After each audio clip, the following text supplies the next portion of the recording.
Practical lighting is a broad and wonderful topic worth a separate tutorial at least, and we won't be able to cover it all for sure. That said, I wanted to show one of the possible uses of practicals for adding a few spots of interest to our backdrop.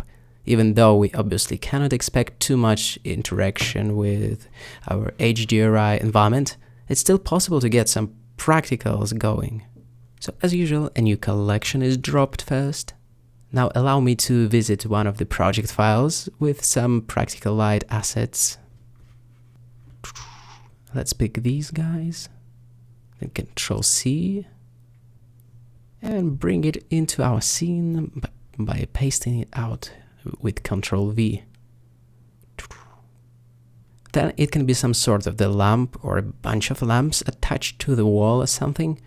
I'm using the HDRI as a reference for placing these guys.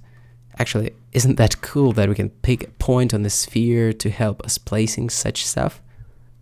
To be honest, I'm not positive that this scene absolutely needs the background practicals. Still, it's worth trying it out, I think. Again, I'm giving it a warmer color, just like the rest of stuff in our environment to keep it integrated. Again, I think it would be a good idea to limit the power of these lights. Compared to the intensity from the sun, it should be pretty weak indeed. Now, how about a few more practicals, like this little group perhaps? Need to select everything, and again, it's a matter of transporting it in between the scenes with the Ctrl-C, Ctrl-V functionality. Easy peasy. Pasting it out into Practical Lights collection and doing a quick cleanup to keep the collections tidy. Then we can hold Shift and right click on any point of the sphere to move our 3D cursor there, and then Shift S and put selection to cursor while keeping the offset to quickly move our group of assets there. I even modeled this quick and ugly wooden thing from the HDRI reference so it can pick up some light from the practicals. That is such a nonsense thing to do, but it'll do the trick. Okay, I'll go with the orange tint for these lights, simulating a lower temperature of a tungsten light bulb or something, and a greenish fluorescent thing nearby for no particular reason. And here, a friendly reminder about the light ratios should be plugged.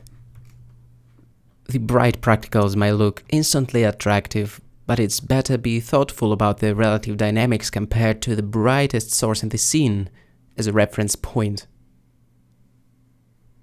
Now I'm going to fast track the video to the point where the third practical, this kind of an industrial light, was sneaked in. Again, a tungsten low temperature tint and not very impressive output to make it blend into the background slightly better.